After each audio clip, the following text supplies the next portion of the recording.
आपसी सहमति से बनाए गए संबंध क्या बलात्कार की श्रेणी में आएंगे या नहीं आएंगे, उसके बारे में आज आपको विस्तार से बताऊंगा।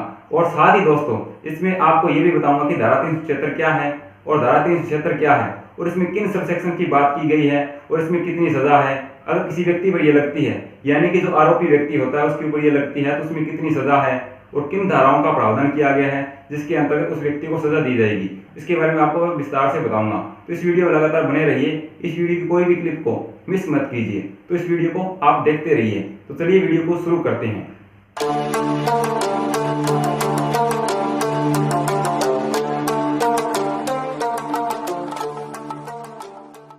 सबसे पहले बात करते हैं धारा 376 क्या है। किसी भी महिला के साथ बलात्कार करने के आरोपी पर आईपीसी की धारा 376 के तहत मुकदमा चलाया जाता है और आरोप सिद्ध हो जाने पर दोषी को कम से कम 7 साल और ज़्यादा से ज़्यादा 10 साल की कड़ी सज़ा दिए जाने का प्रावधान है। इसके अलावा दोषी पर अदालत जुर्माना भी लगा सकती है। इसके बाद बात करते हैं, क्या एक पत्नी अपने पति पर बलात्कार का आरोप लगा सकती है? जी हाँ, लगा सकती है। अगर किसी व्यक्ति ने उस महिला के साथ बलात्कार किया है जो उसकी पत्नी है और उसकी आयु 12 वर्ष से कम नहीं है, तो आरोप सिद्ध हो जाने पर दोषी को 2 साल तक की सज़ा हो सकती है या उस पर जुर्माना भी लगाया जा सकता है। कई मामलों में अदालत पर्याप्त और विशेष कारणों से सज़ा की अवधि को कम भी कर सकती है। चलिए हम बात करते हैं धारा 375 के बारे में। धारा 375 रेप को डिफाइन करती है, यानी कि धारा 375 है वो रेप को परिभाषित करती है। जब कोई पुरुष किसी महिला के साथ उसकी इच्छा के खिलाफ संभोग करता है तो उसे बलात्कार कहा जाता है। किसी भी कारण से संभोग क्रिया अगर पूरी ना हुई हो तब भी वो बलात्कार ही माना जाएगा। इस अपराध के अलग अलग हालात और अलग अलग कैटेगरी के हिसाब से इसे धारा 375, धारा 376, धारा 376 ए, धारा 376 बी, धारा 376 सी और धारा 376 डी के रूप में बांटा गया है। क्या कहती है धारा 375? अगर कोई भी पुरुष किसी महिला की इच्छा के खिलाफ उसकी सहमति के बिना या उसे डरा धमकाकर या उसका नकली पति बनकर या दिमागी रूप से कमज़ोर या पागल महिला को धोखा देकर या उसको शराब या किसी दूसरे नशीले पदार्थ के कारण होश में नहीं होने पर उसके साथ संभोग करता है तो ये बलात्कार माना जाएगा। अगर महिला 16 साल से कम उम्र की है तो उसकी सहमति बिना सहमति से होने वाला संभोग भी बलात्कार ही कहलाएगा, यानी कि उसकी सहमति का कोई मतलब नहीं है। वो सहमति देती है या नहीं देती उसका कोई मतलब नहीं है अगर वो 16 साल से कम उम्र की है तो।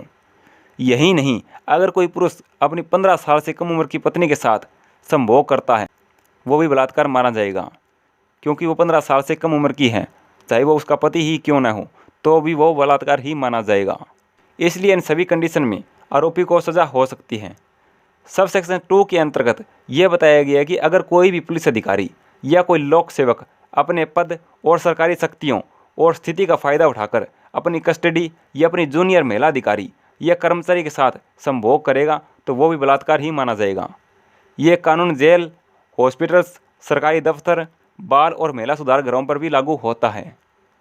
सभी दोषियों को कठोर कारावास की ज़्यादा से ज़्यादा सज़ा हो सकती है जिसकी अवधि 10 वर्ष से कम नहीं होगी। चलिए हम बात करते हैं, अगर कोई लड़का या लड़की आपसी सहमति से संबंध बनाते हैं तो क्या वो बलात्कार की कैटेगरी में आता है या नहीं। इस पर मैं आपको 2 केस बताऊंगा। उन दोनों केसेस से आपको ये क्लियर हो जाएगा कि आपसी सहमति से बनाए गए संबंध बलात्कार है या नहीं।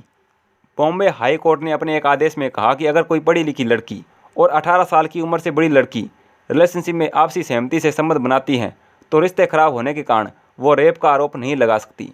कोर्ट ने यह भी कहा, समाज में यौन संबंधों को सही नहीं माना जाता, फिर भी अगर कोई महिला यौन संबंध के लिए ना नहीं कहती तो फिर उसे सहमति से बनाया गया संबंध माना जाएगा। कोर्ट ने एक युवक की गिरफ्तारी में अग्रिम जमानत की याचिका की सुनवाई करते समय ये बात कही। उस याचिका के मुताबिक पिछले 1 साल से 24 साल की एक लड़की के साथ रिलेशनशिप में था। इस दौरान उन दोनों के बीच में यौन संबंध बने। युवक ने युवती से शादी का वायदा भी किया था, लेकिन साल के आखिर में वो अपने वायदे से मुकर गया और उन दोनों का रिलेशनशिप टूट गया। उसके बाद उस युवती ने अपने पहले प्रेमी पर रेप का आरोप लगा दिया। उसके खिलाफ रेप, धोखाधड़ी समेत कई अन्य मामले भी दर्ज कराए। उसने आरोप लगाया कि रिलेशनशिप के दौरान वो प्रेग्नेंट भी हो गई। तब युवक ने उस पर अबॉर्शन के लिए दबाव डाला। उसने कई बार उस युवक की आर्थिक मदद भी की। गिरफ्तारी के डर से युवक ने हाईकोर्ट की शरण ली। युवती के वकील ने आरोपी की याचिका का विरोध करते हुए कहा कि उसने शादी का वायदा करके युवती से शारीरिक संबंध बनाए, इसलिए इसे रेप मानना चाहिए। लेकिन जस्टिस भटकर ने युवती की याचिका खारिज कर दी। और उन्होंने कहा कि इसे रेप नहीं माना जा सकता। आप पढ़ी लिखी हैं, आप यौन संबंध के लिए ना कह सकती थी, लेकिन जब आपने उस समय ना नहीं कहा तो इसे आपसी सहमति से बनाया गया संबंध माना जाएगा। जब महिला पढ़ी लिखी और समझदार है तो ना कह सकती हैं। अगर वो ना नहीं कहती हैं, अगर वो हाँ कहती है तो वो आपसी सहमति से यानी कि आपसी रजामंदी से बनाया गया संबंध कहलाएगा और ये बलात्कार की कैटेगरी में नहीं आएगा। ऐसा ही एक दूसरा मामला सामने आया जिसमें एक महिला ने एक प्रेमी पर यह आरोप लगाया कि शादी का झांसा देकर वो उसके साथ लंबे समय से बलात्कार करता रहा, लेकिन जब विवाह की बात आई तो उसने किसी और से शादी कर ली। इन सब से परेशान होकर पीड़ित महिला ने अपने पहले प्रेमी पर आईपीसी की धारा 376 के तहत बलात्कार और धारा 420 के तहत धोखाधड़ी का आरोप लगाया। लेकिन जब ये मामला बॉम्बे हाईकोर्ट पहुंचा तो न्यायाधीश ने यह कहते हुए उस आरोपी पुरुष को जमानत दे दी कि धारा 420 संपत्ति, कागजात और ऐसे पैसों से जुड़ी धोखाधड़ी पर आधारित है और किसी महिला के कुंवारेपन को उसकी संपत्ति नहीं कहा जा सकता। इसलिए जो दूसरी धाराएं लगाई गई थी उस आरोपी पुरुष पर वो भी वापस ले ली गई, क्योंकि न्यायालय के फैसले के अनुसार विवाह से पहले दोनों ने आपसी सहमति से संबंध बनाए थे। इसलिए अगर विवाह नहीं भी हुआ तो इसके लिए किसी भी रूप में पुरुष अकेला दोषी नहीं कहा जा सकता। महिला को इस बात की जानकारी थी कि वो अविवाहित हैं। भारतीय समाज में विवाह से पहले शारीरिक संबंध बनाना अनैतिक है। इसके बावजूद उस महिला ने शारीरिक संबंध बनाए तो ये आपसी सहमति से बनाए गए संबंध कहे जाएंगे और इस आधार पर महिला बलात्कार का केस फाइल नहीं कर सकती। तो दोस्तों, आपको ये वीडियो कैसी लगी? अगर आपको ये वीडियो अच्छी लगे तो प्लीज़ लाइक और आगे शेयर जरूर करना।